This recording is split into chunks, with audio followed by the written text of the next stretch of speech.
on like the top. There we go. Hey, everybody. We've been messing around. We're on the dirty sheets, and we are here to get through our WrestleMania 40 preview. I'm Cav Manning. I am from the Lingus Mafia podcast, as well as the WrestleLingus show. I do all these multiple shows. God help me. And I'm along with your number one source for all of your wrestling news, not to mention his gambling, because that's where he makes most of his money. Just does this for fun because he fucking loves it. He loves it a little too much, I'll tell you that. The guy's in love with wrestling. But we've all been there, and that's why we're watching this. That's Mr. Billy Body. You just went full robot on me, so I didn't hear my own introduction. But I said you were way into wrestling, pretty much. I'm like, man, it's fucking WrestleMania 40, for God's sake. I'm so thrilled, though. Like, without Vince, look at that. We got an actual WrestleMania name of what number it is. It was so ridiculous to me that he would say, oh, it sounds old when you put a number next to it. I'm like, what the fuck? It's supposed to be. Yeah, it's supposed to be, look how many years this has been happening. Look how prestigious it is. Yeah, history.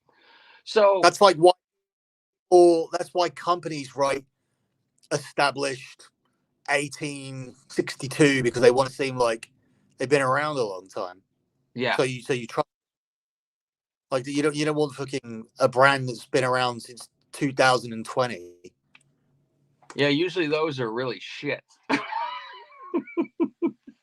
Those new companies, we've seen what happens with them usually.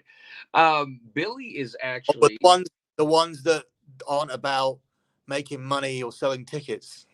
They just want 5-star matches in front of a quarter full arena. we should do a whole show on that because that was fun. And Dynamite tonight was very fun because they said, Edge, could you go out there and just say you like being here and that it's a good place? Because that was fucking embarrassing. But I get it. Billy is in the area of Philly right now, and he is going to be going to Mania both nights. He's taking in.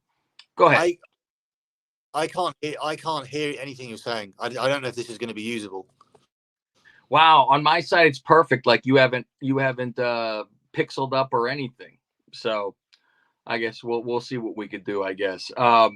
You got to forgive. Billy has Wi-Fi from the hotel, which we all know hotel is always like, it says full bars all the time, but hotel is always some fucking bullshit. So, but it's because he is at Mania and he is going to do all these things.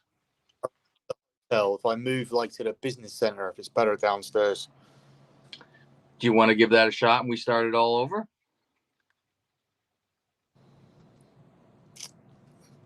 Yeah, I mean, unless we keep this bit, just take a walk through the hotel. Why not? Fuck it. What do we care? We'll have a fucking good time. You could show us, give us a tour of the hotel. Oh, this is only my New York hotel. I'm not in Philadelphia right now. So what's the plan from New York? How many days are you staying? When did you get in? I got in yesterday. I thought you were getting in Monday. I thought we had that whole conversation that you couldn't make it to Raw because there was too much travel going on. Like you wouldn't have got. Oh yeah. Well, I mean that day doesn't count. Like, I mean, I got in like fucking midnight on Monday, so I only started doing stuff yesterday. I'm trying to find the hotel key card. Let me see. What is the plan for you from, like, are you only staying in New York for tonight and then tomorrow it's out of town again? No, I go to Philly on Friday. There's like zero rush. You're going to hang out with our friend Nick, who used to do these shows in Jersey, right? So are you going to Jersey, hanging out, and then going back to New York to stay at this hotel? I'm in Jersey. I'm not in New York. Oh, okay. I thought you were in New York now. But like, I may as well have been in New York because I keep going into New York. So okay. Now moving around the hotel, it seems to be getting better. Maybe we just do the show. We just do the show on the move. Like that time you went and you jumped in your car during the thing. Well, that's a Porsche. That has special internet receptors. Because I know people with these cars run businesses. I mean, I'm thinking in the elevators where we're going to have the issue here, but we'll see. I'm in the elevator now. Yeah, I know. I'm waiting for it. I'm waiting for the problems here. I can't get down to the lowest. Why can I only get down to number 2? This is working though, right? Yeah, it's working fine on my side. The problem is I haven't really had a problem since we've started on my side. I've been able to see everything fine. But if it's on your side and that's where it's recording, it might be a problem if you're saying it's choppy. Well, this has not been choppy at all. For some reason, I'm on the 2nd floor because I can't get down to the number 1. I couldn't. You got to do one of those cross the hallway things to jump back into another elevator to get to 1. No, I don't know what's going on. There's no. Oh, there's a star button. That might be the one. There you go. Yes, the star button is lobby. You get to the lobby there. It's unbelievable content. You wanted to start the show and get all over again. We're making it work some way, somehow. I just sit in this cafe which is closed. Oh, look at the nice music and everything. I do love a hotel stay, Billy. It's like when I've had to go for work stuff and just stay in town and not go to my mother's house. I'm always like, ooh, it's like a little mini vacation almost. You go into a hotel. I know where we can record it. There's a fitness center here. I've never seen anybody in here. I was going to say, yeah, you don't have headphones or anything, so everybody could just hear the show as you're walking through, right?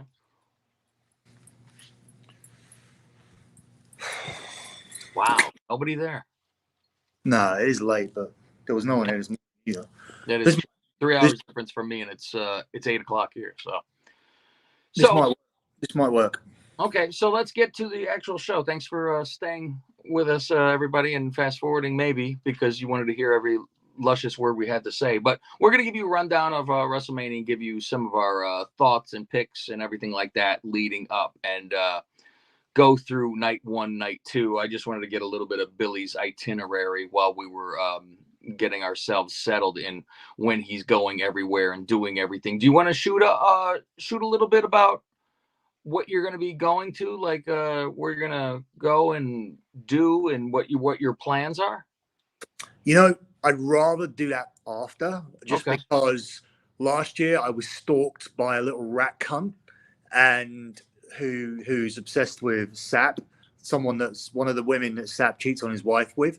So I don't want to be stalked again in places where I'm trying to peacefully be with my son.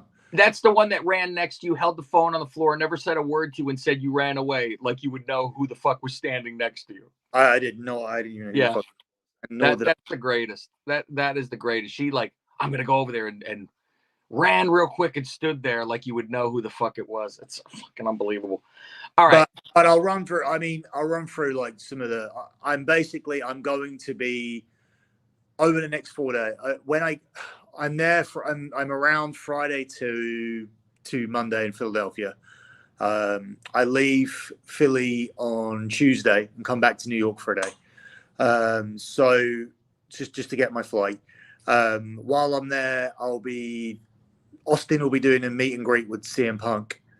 And we both have Hogan and Undertaker. And I WrestleMania night 1, night 2. I'm in the riser seats. I'm doing Raw. I'm doing SmackDown, but I'm not staying for the Hall of Fame. And I think that's all really people need to know. They don't need to know my whereabouts and whatnot. So why not Hall of Fame? I just think for Austin it'll be really boring till we get to Paul Heyman. Like I think that's the one, yeah. Listening to Rock's mom or actually, so that's grandma. But like I only got names on a piece of paper. Like I didn't know who that was. So, but ultimately, whoever it is, I had the story ages ago. And was the only one saying about it. But so Rock's grandma, Muhammad Ali might be interesting. I don't know if that's going to be interesting at all, really, Muhammad Ali. Yeah, and then you got like the Wyndham IRS team. But I think, that'll be a lot. The Bray Wyatt stuff will be put in there, I think. You think so? I think there'll be like, mentions of him. I see. I don't know if that would be mentioned. It's gonna be weird because I don't think we're gonna hear like IRS stuff. Like I think we're just gonna hear about them being a tag team. Well, kind of. That named him after Barry Windham. Yeah.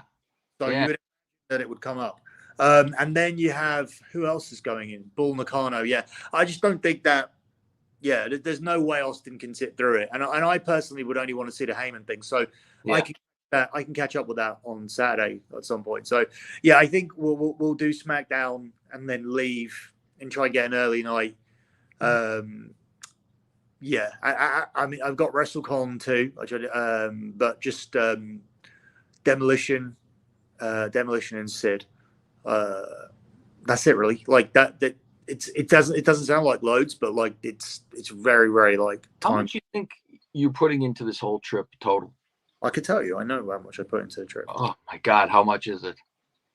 I need to look at my notepad. I don't know if that cuts off the.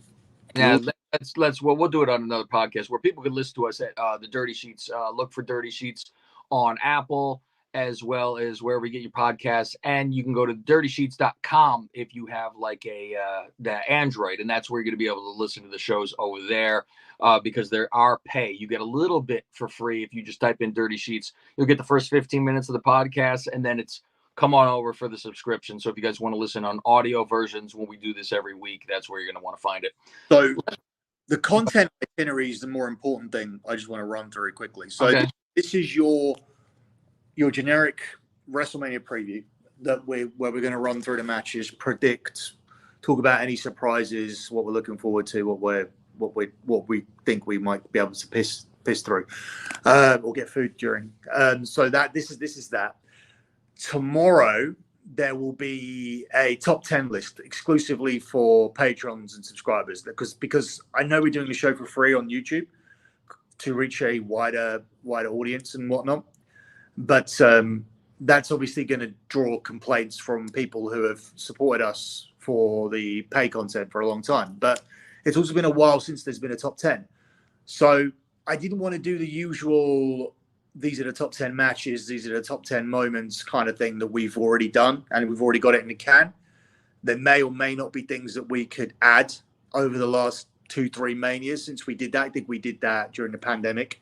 But we'll just wait a couple more years to see if we want to, when we want to revisit that. So what I decided to do instead for our top 10 list for paywall subscribers, something that we've not done and no one's done really, is the top 10 builds. I got thinking this because this is the time of year everybody posts the My Way video. Oh, the My Way, Austin Rock, whatnot. Now, that's an example of a very convoluted build made to look very good and tidy by WWE editing and packaging, because the idea of Rock facing Austin and Vince allocating Deborah to be his manager was not good booking, because never before has anybody been given a manager by the guy that runs the company. Like everybody else always picked their manager. Bobby Heenan wasn't given to Andre. Andre decided to turn heel. And every manager in history, other than that one storyline, was picked by the person who chose that person to be their manager. So it's very much revisionist history. The My Way video is excellent and tidies everything up, but it's an excellent example of WWE making something making something by their editing and production that made you really look forward to something that has stood the test of time. For me, Austin Rock won't be my number one on the list tomorrow, even despite the fact that I do believe that is a great editing job and really tidied up a storyline that didn't make sense going in. it's still good enough to make my top 10 just because the My Way video for me is part of the build. But I'm just saying it won't be my number one. But yeah, that's what I want to do tomorrow. I want to do that top 10 show, the top 10 build-ups to WrestleMania. Nothing to do with the match, nothing to do with what happened in the match, but just how hard did the foreplay get you before the bell rang? Yeah, what brought you in the building in the first place? What made you want to get to Mania? Right. Events? And it's real easy to go through if everybody thinks about it, because you're just basically, I mean, you would mostly say it's the main event of every Mania for the most part. Maybe that co-main event thing that they do. I disagree, actually. There's a few examples where you could change that. I mean, Michaels and Taker with the Heaven and Hell thing did a good job at 25. That wasn't for the title. Hogan and Rock wasn't for the title. And Randy Savage and Ultimate Warrior wasn't for the title. And Randy Savage and Warrior built that shit for about 6 months. So, including, with Sherry wanting to give him a blowjob on stage. Like, I would have accepted. Well, I don't know what Warrior's doing. And also, we know he wasn't. We know it wasn't because he was gay, because he was way against that shit. He was so straight that he wouldn't fuck a woman in her ass. That's how straight he is. Fuck. So let's go through night one and give some predictions. To finish the itinerary on Friday. On Friday, there's a WrestleMania preview from a gambling perspective. So we go through these matches again with betting odds attached, give our predictions, and they're not just our predictions in terms of what we think will win.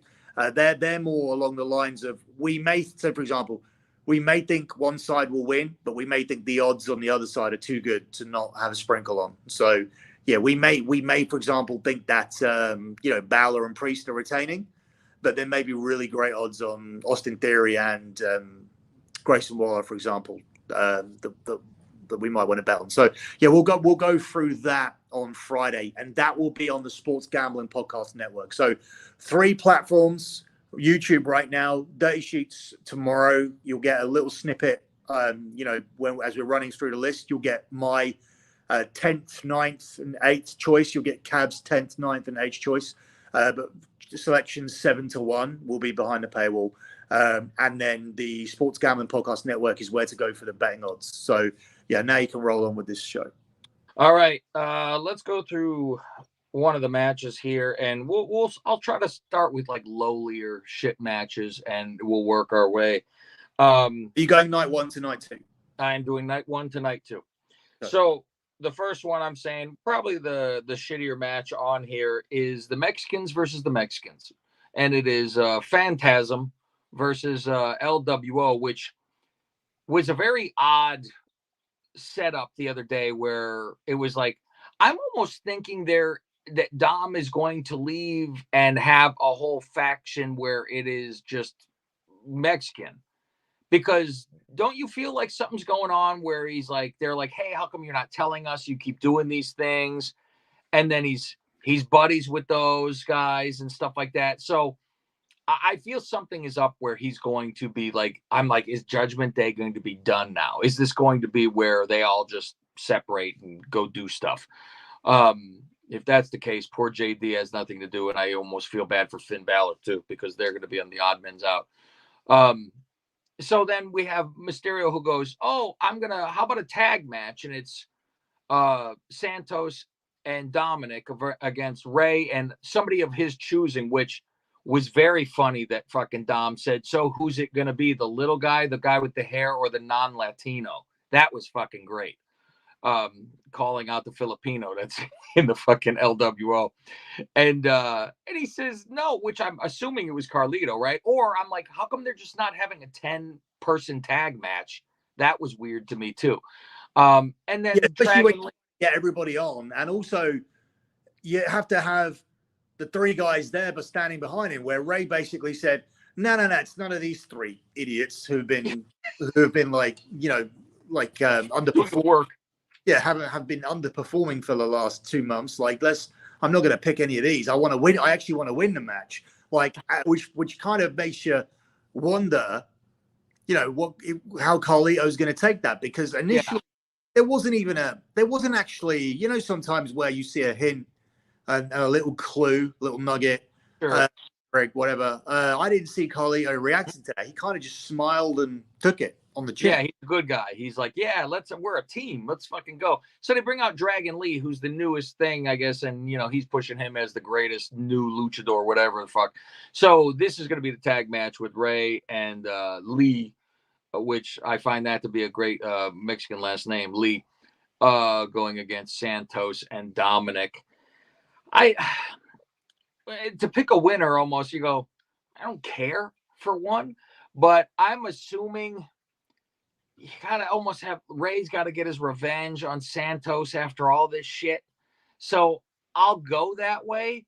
I don't know if Santos and Dom even need that win because they're over as in hated, especially Dom. And I would think Ray just needs to get the revenge win. I look at Chael Sonnen's YouTube channel, Chael Sonnen's podcast. Mm-hmm. Someone's actually coming in to use the gym now. Well, she's not coming in to use the gym now. Perfect. Just keep on talking. Who cares? Yeah, I don't care. I look at Chael Sonnen's podcast where Chael Sonnen said, what kind of man beats his son at WrestleMania? He said, if I'm in a match at WrestleMania and they say you're going up against your son, like I'm arguing that my son needs to win. He goes, I want to put my son over in that match. He goes, what kind of scumbag is told that he's winning? He said, if that was me, I would just call it in the ring and change the finish. Oh shit! Listen to him. Because there is no way I'm letting them tell me that I'm beating my son. He goes, that's mine and my son's moment for me to put my son over. That's what Chael Sonnen said. So I doesn't understand the business. You what? Sorry. He doesn't understand the business. Oh, he does. He really understands the business. But I think the fact he's saying I would put my son over in that terminology means he does. But yeah, I think that they'll right that wrong. I think Dominic gets to do what he should have done last year. Okay. See, I'm thinking that, like I'm saying, doesn't know the business. I'm like, well, I'm thinking he doesn't understand how the people boo the hell out of Dom and like how the place would erupt when Ray beats him or whatever. One of those things. That's all. Let's go into now. We'll go into the 6-woman team. And this is going to be a war between the blacks and the Japanese. And you're going to have Damage Control. But it's also, that's with Dakota, right? With Damage Control. Yeah. Yeah. So not full Japs. It's. And the only person in this match who's on their team is 100% is Kairi Zayn. Because the only reason this match is happening is because Asuka was injured. And they didn't do Asuka and Kairi against Bianca and Naomi because Jade was supposed to do something else. But I think the combination of Jade being green, Asuka being injured, Dakota just coming back from injury, they just decided that this is gonna. So don't expect Kairi and Jade to be in there for very long. But do you mean Asuka? Sorry, yeah, don't expect Asuka and Jade to be in there very much. But do expect Jade to win this match at the end and pin probably Dakota or Asuka, maybe. I would say, yeah, you got to pin Asuka, right? Because that's a big...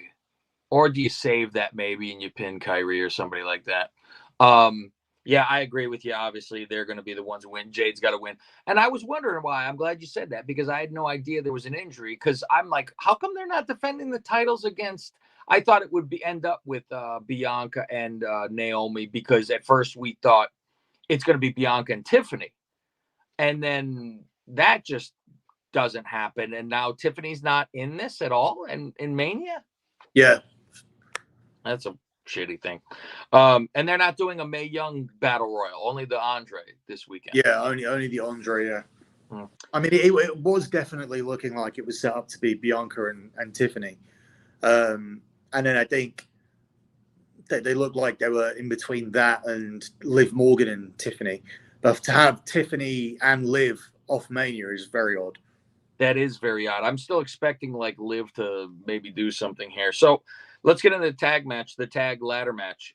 And thank God there's a ladder involved. Otherwise, you'd really not even care about this. So you have DIY. You have, of course, Judgment Day, who is the champions. You have the Awesome Truth. You have the A-Town Down Under. And then you have the Strong Boys or whatever they want to call them. So I would assume NWO Purple loses these belts finally, and it's a matter of I would assume it's going to be Miz and Truth who win the fucking titles because of the storyline that they're in from this. I think that Waller and Theory are grossly underused. Yes. After what Theory did last year, how can he go from beating Cena to them having no plan for him losing the belt to Ray, and he ends up in this tag team? Also, Grayson Waller was supposed to do big things on this brand. He was immediately paired up with Edge. He did stuff with Cena at Money in the Bank. So I think you have to elevate these two. I mean, it's hard to elevate everybody because obviously Theory couldn't hold the US belt forever. So I think it's difficult for them to keep everybody at a level, but this gives them an opportunity to put belts on them, and you could say now you're doing something with both of them at the same time. So, okay. So you're thinking they're going to win the titles?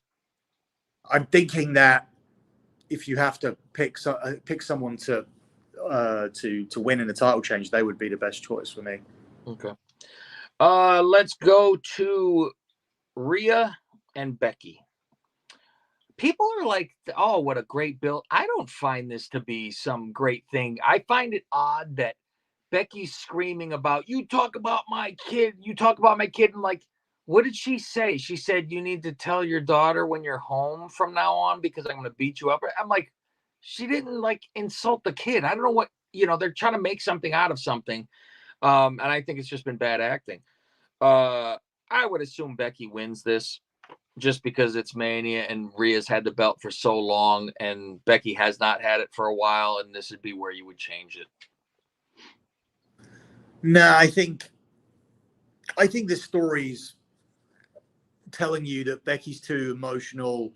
Becky's too gutsy for her own good. They're telling you Rhea doesn't wrestle on Raw. Rhea only wrestles the title matches. Everything's pointing towards Becky overdoing everything. Like Becky wrestling too much. Becky being too emotional. Yeah, I think, Rhea steals it here, but the story will be that, Becky overexposed herself whilst Rhea stayed fresh and ready for the match, I think. Okay. Let's go with one more before the main event here, and that would be Sammy versus Gunther. I was very disappointed by this stupid training montage, only because I said this would be something I would have loved to have my hands on if they said, you're in charge of this. The problem is that it happened 1 week before.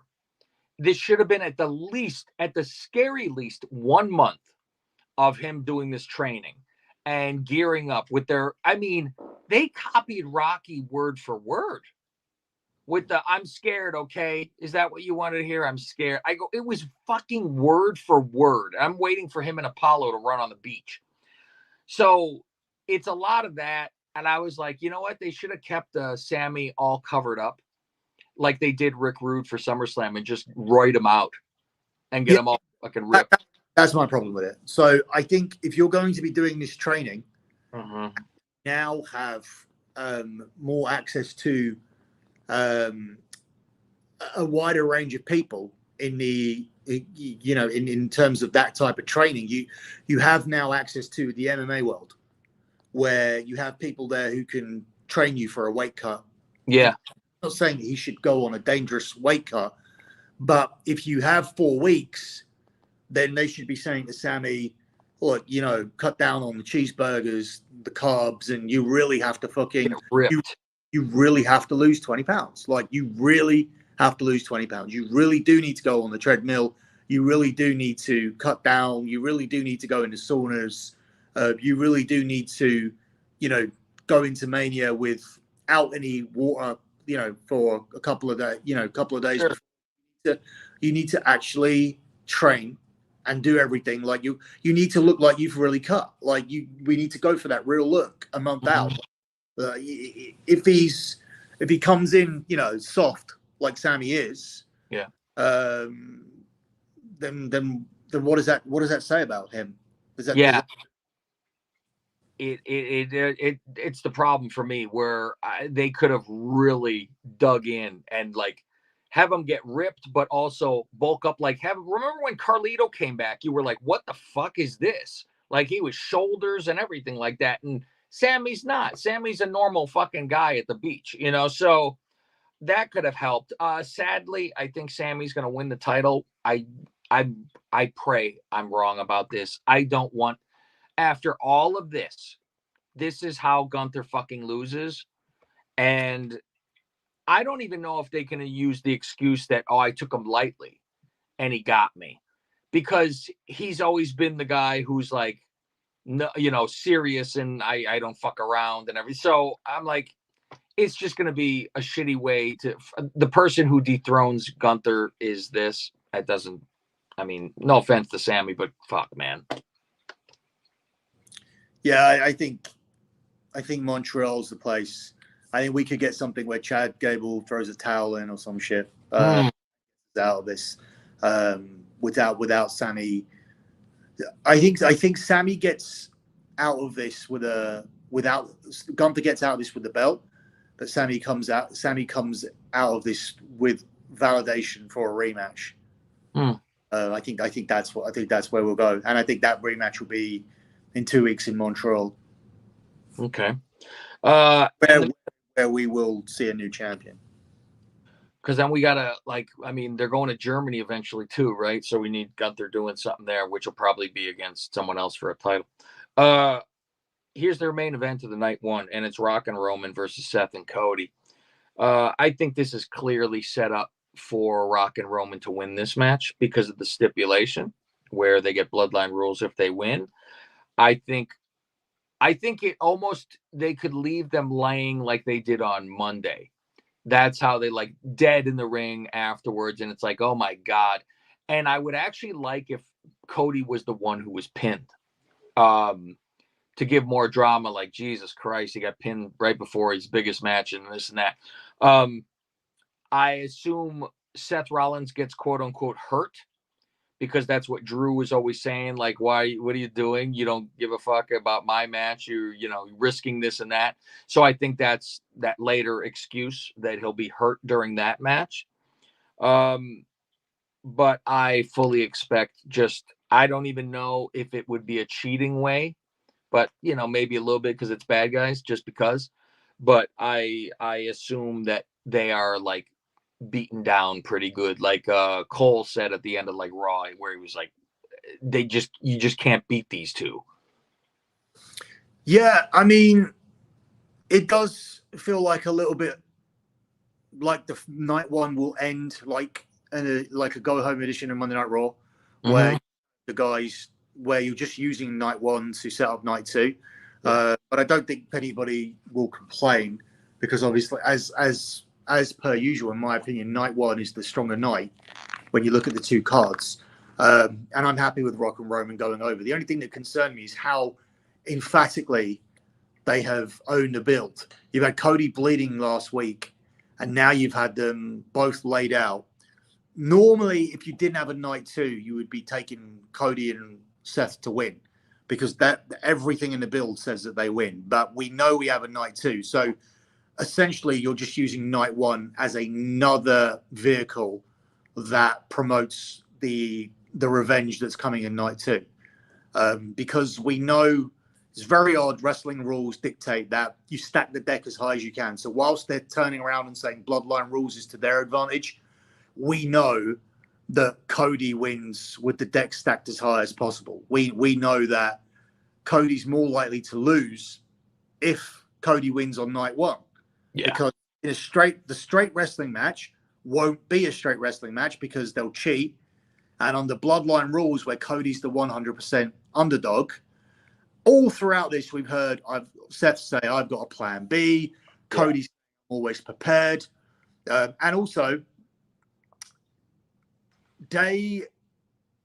on Sunday, Roman's title reign is day number 316.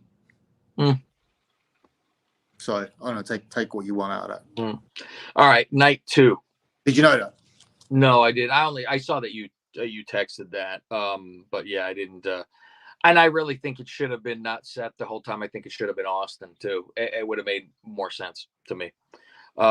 It plays into the next night. Maybe that's the only reason, but otherwise it should be old timer, new timer. Okay, night 2. Let's go with Bobby and the Prophets, which I call Black Excellence, versus the Final Solution. I would assume the good guys just win this one because they shit on Cross anyway. It's like it's hard for me with the Cross thing because they've killed him so many times. He needs to go on like a run like a crazy person for me to buy this anymore. Yeah. I think that run has to start somewhere. I think they will be wanting to do something with these people, especially with Bloodline off TV. I think after Mania for a bit. I think this faction does need the win. You do need to allow them to speak. You need to hear from Ellering now as well. I think just more upside on them actually winning than the Black Excellence team. It's weird you have these because you have the Blacks going over the Japs on Saturday, and then you have the Whites going over the Blacks on Sunday to show that white supremacy still reigns supreme in the WWE. Yeah. AJ versus LA Knight. Boy, when I was reviewing the whole fight at the house, I just said, "Oh, Stone Cold went over to Pillman's house." And I was like, I almost thought it was Pillman's house when they were showing it. I was like, "Is this the same exact fucking thing they were showing?" At least we have a storyline here, right? There's something going on. There's something going on in every match, which has been a positive thing. The thing is, like, the lead-in for this, why AJ is pissed, made no sense to me from the get-go. Like, he stepped over my body to take my place. I'm like, he saved Cena, and so he's a fucking asshole for helping the guy. It's wrestling logic, obviously. LA Knight has to win to get revenge on being jumped constantly, and that's what's going to happen here. Yeah, this is I think a vehicle for LA Knight. He deserved probably something better at this Mania. We were looking at him versus Logan Paul, and I think everybody had better things for LA Knight. But at the same time, you would say getting to beat AJ Styles at WrestleMania would be a big deal until you actually look at AJ's record. And I'm not talking about wins and losses. I'm talking about the standard of AJ's WrestleMania matches so far. You'll really struggle, apart from the one against Shane, to find anything worthy of rewatching. And it's quite surprising because he's actually had an opportunity to go in there with the Boneyard match was good. I was going to say, other than that one, yeah. Yeah, but and the Shane match was good. But when you look at the fact he's been in there with Jericho, Orton, and Nakamura as well, and had pretty bad matches with them, I would say matches that are unwatchable a second time around is really surprising how much AJ's underperformed on the show. So yeah, I think I think only on paper is this a good win for LA Knight. Let's go with Iyo and Bayley. I expect Bayley to win the title here. I mean, it's a long storyline that we saw coming for quite a while, and then it finally, popped. It pops always like, very close to the end. I did like the whole thing where Bayley jumped Iyo during her promo, like where it was the subtitles and everything like that, and beat the shit out of her. But I did find it also funny that Bayley said the women should main event both nights this year. That I thought was insane. So yeah, I'll just go with Bayley to win this title off of Iyo. Yeah, the bill's gone a bit flat, and I just think that could be just down to the people involved. I just don't feel there'll be huge interest in this on the night. I think that this may be a little bit of a popcorn match. But yeah, I do think Bayley will win. I'm trying to be very conservative with my title changes because I know last year there were only two. And I'm quite aware of that, and there were none on night two. So I know they're not suddenly going to have a flurry of belts where Becky wins and Bayley wins and Gunther loses. I know that's not going to happen. So I'm trying to be conservative with my title changes and keep them to 3 or under. So, but I will take one here. One we didn't mention. I don't know if it's night 1 or night 2. You tell me. Jimmy versus Jey. Shit, I can't remember. Either way, we'll talk about that match. Night 1, because I think night 2 has a lot less matches for. It does. Roman and Cody and Drew and Seth getting the time in their individual matches. I think looking at those title matches getting an hour allocated time with entrances and builds. So Jimmy versus Jey. I mean, this is just a dream match for them because they're brothers and they are going to have a good time. I assume. God, you know what? I want to say the good guy wins just because he's a good guy. But at the same time, Jimmy needs this win way more than Jey needs this win. So that's why I would say I'm giving it to Jimmy only because he needs it and Jey doesn't need it. You know, I think both lose too much. I mean, Jey doesn't win much either. Jey recently. No, he doesn't. Yeah, Jey recently lost to Gunther recently. Lost all his title matches to Roman. He's been used as a guy for Drew to beat too. So yeah, I think Jey wins this. Okay. Let's go on with Logan, KO, and Orton. I'm very surprised that they have not had KO and Orton have a problem with each other. Like I expected it last week with them bumping into each other or some nonsense, right? It hasn't happened. So I expect it to happen during this match, and I expect Logan to escape by the two of them doing something. Yeah, I also think that both those two are better as heels. I don't think Kevin Owens or Randy Orton are at their best as baby faces. So I think coming out of it, this is where they're saving the time where they end up costing each other. I think the predictable finish is Owens gets pinned off an RKO where Logan throws Orton out after he hits it and steals the pin. So I think that's fairly obvious. And then from there, Owens and Orton, I remember having a significant program historically. And I think one of them will need to turn heel. I think it'll probably be Owens. Yeah. Orton's way over at this fucking point. KO goes back and forth so fucking much. One more before the big one, and this is Drew versus Seth with Punk commentary. Like I said, I think Seth will be hurt from the night before, and I think Drew will get a cheap win some way somehow, like he's been taking advantage of everything he always can and stuff like that to win. So I think he wins the title. I think this sets up, obviously, CM Punk with him. And I would assume, I mean, do you think this ends up a 3-way eventually, like maybe for SummerSlam? Because he's got to deal with Seth still. And maybe he gets involved, which causes Seth to lose. And he's like, didn't mean for that to happen.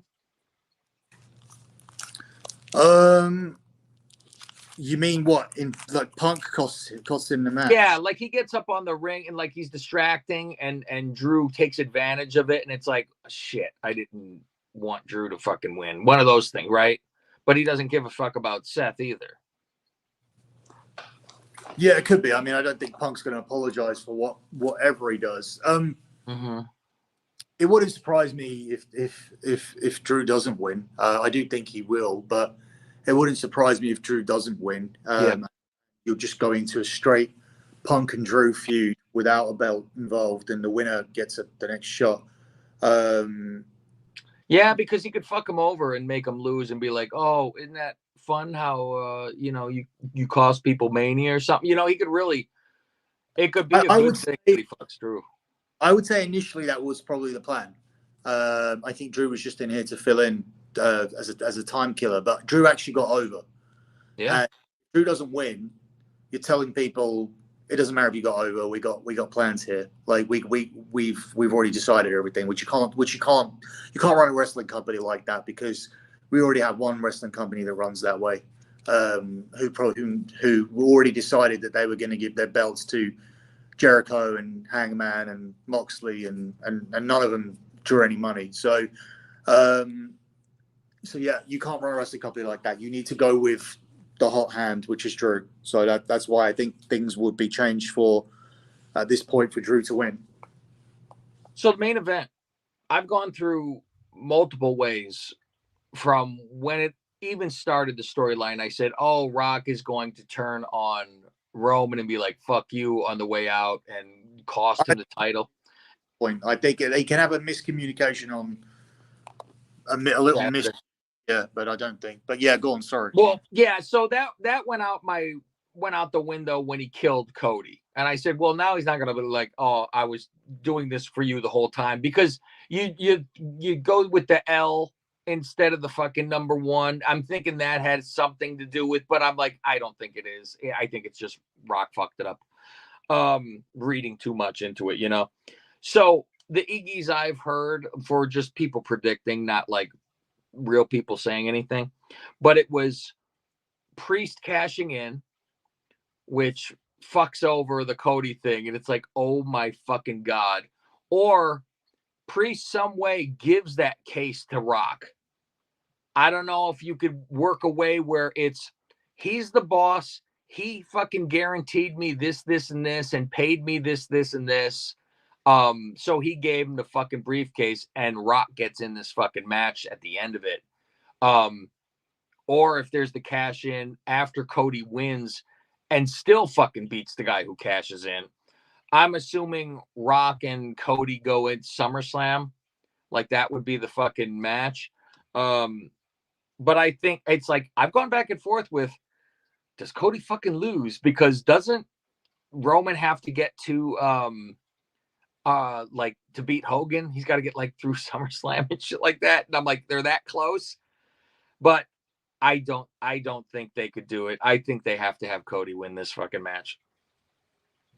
Yeah, so initially Roman was supposed to get past Hogan, and Cody wasn't even supposed to be on this show. Mm-hmm. Cody was supposed to get injured after winning the Royal Rumble, so they wanted to keep him out. The whole story was supposed to be that they're afraid of Cody because he almost won last year, so they stopped him getting through. But instead, the punishment after they got rid of Cody, then even work like they would get as what happens to bad guys. Oh, you thought Cody was bad. Well, now you got to face The Rock. That was supposed to be what happened. So with CM Punk getting injured, the only reason they had to keep Cody around was because they needed Cody to face Seth, because Seth didn't have an opponent and they didn't want it to be Drew at first. So they figured keeping Cody around was better. And then obviously you had that reaction, that adverse reaction that went against everything they had planned with we want Cody and all this shit, which they very quickly acknowledged and changed course. So this is the course. And I think the course basically says that we move Cody's win, we fast forward it to here. And Cody was supposed to even when Cody was going to be injured and miss Mania, he was going to lose at SummerSlam or wherever he got his title shot, because that still would have because SummerSlam still doesn't mean he beats Hogan. So when Hogan was relevant, when it was relevant to move past Hogan, Cody was winning the belt at the Madison Square Garden Starrcade pay-per-view, which was going to be televised. Which this time they do Madison Square Garden at Christmas all the time, but they don't do Starrcade at Madison Square Garden, which was going to be a one-off show designed for Cody to win on his third try. So they're not doing that anymore. The fact that that's scrapped tells me that Cody wins on Sunday. And they'll move in a different direction with everything, just like they moved in a different direction with Rock being a bad guy and everything. Anyways, how he loses, I don't know. Rock acknowledging Roman and doing that was always weird. It always seemed like when he did that, I always felt like he just said it and thought, I'll say this now and I'll get back at him later. But now I feel like The Rock is the good guy in this, and he really is loyal to the family. And after everything he's done with his loyalty and acknowledging him and beating up Cody and whatnot, which is weird because that isn't babyface stuff. No. But often babyface integrity means that you believe in what you're saying, and believing that he's defending his family and everything would involve giving Cody these legit beatings. And obviously he's getting a good crowd response from it because people are chanting for Rock everywhere he goes. So after everything he's done for Roman, if they were to win the match and Roman was to take The Rock out at the end of night one, that wouldn't surprise me at all. If they turn around and the Bloodline are completely ungrateful to The Rock, where they're all standing there with their fingers up in the air, and Roman takes him out with a chair, just like Seth took out Roman, that would be like a full circle story. And then Rock can cost Roman the match on night two, because even though he hated Cody, he now turns his hate towards Roman because Roman was ungrateful. Because all Roman wanted to do was get Bloodline rules. He wanted to use The Rock to get Bloodline rules, and then he turns on him on night one. To me, that's the most logical thing that will happen, just because it involves getting involved the least number of people. The fantasy booking angle is that the production truck in the background was a real hint, and when the Bloodline are kicking the shit out of Cody Rhodes and Seth Rollins and Sammy and whoever else you want to chuck out, and Jey, whoever you want to chuck out there. Because, by the way, if you chuck too many people out there, the Bloodline become outnumbered. Unless you can tie the Authors of Pain to the Bloodline, and you can you can get people on the Bloodline, from the Bloodline, who are on the Independents, and Rikishi's going to go out there, and Yoko's going to come back. So you can't really do that. Because everybody that's had a beef with the Bloodline would outnumber the heels. Yeah. Because it'd be fucking Sammy, Kevin, Jey, Orton, LA Knight. So it doesn't work. But yeah, the fantasy angle would be Austin and Cena coming out there. But the realistic finish is that I think they could turn on Rock on night one. And the end of night one is The Rock getting smashed by Roman. And then he comes out and costs him the match, which doesn't make the beating up Cody Rhodes make sense. Which doesn't make it not make sense. Yeah. Because for The Rock to do what, I know it's a great moment in WrestleMania history, but Mike Tyson counting 3 on Shawn Michaels at WrestleMania 14 has never made sense. And no one talks about it. Yeah, that he was, with Austin the whole time after he was, nothing. No, it was, we need Mike to be a good guy for people to like. That's about what that was. And that would have made some sense if there had been a bump in the match. If Mike was holding Austin and Shawn accidentally super kicked Mike during the match, or just one spot, but they didn't want to do anything physical with Mike taking anything at all. So weird finish. This would be along those lines. If The Rock's with the Bloodline the whole time, and he comes out and just decides that Roman's going to lose because Roman made him acknowledge him. Mm-hmm. Weird. So I think they need to kick the shit out of The Rock in order for The Rock to turn. Otherwise, you still have that fantasy finish with Austin and Cena. But either way, I think they get this on Cody. I've seen too many posters for the upcoming pay-per-views. Clash at the Castle, Bash in Berlin, Every single one has Cody Rhodes on the front. None of them have Roman Reigns on them. Obviously, everything can be changed later on down the line. But I just feel that this is what they're doing, and they're moving on. You think anything happens with Money in the Bank? No, I think that guy has been booked very poorly, and you cannot have him look strong in an 8-man tag on Monday and make me think that he could win the championship. Do you think then he could instead he cashes in on, like, if Seth does end up beating fucking Drew, he comes and picks the bones? Or we already got too much stuff going on with that title match with Punk and everybody there? I think we could see Sammy get pinned. He takes the IC belt instead. I think we could see something happen during the match where Drew does something to Punk at commentary. And then Punk and Drew ends up winning because Punk tries to retaliate. And once Drew's won, Punk then does get his hands on Drew. And then Damian Priest could cash in after CM Punk cost Drew the belt. That would be good. You could have Drew win, but only have it for seconds, because Punk then gets up off the floor and, That's a good one. That's a real good one, because that would make Drew lose his mind and shit like that. Like, the guy he's been making fun of fucked him over and he loses the belt and all that kind of stuff. So, yeah, that would be good. That would be good. All right. We are done here. We have given you our Mania thoughts and preview. Like we said, we're going to be doing something each day leading up to that first day of Mania. So you're going to listen to the audio versions on the Sports Gambling Network podcast, and you're going to be hearing it on the Dirty Sheets podcast as well, exclusively when we do our top 10 builds of all time. And on the Sports Gambling, like we said, we will be doing the money lines and everything like that, and showing you how to gamble and win money on fake fighting, which will be fun. So that is it. You can find all of my nonsense at Lingus Mafia. Just look for that. All my connections are from there. With Billy, you could go to @LockBettingX or Dirty Sheets X on X.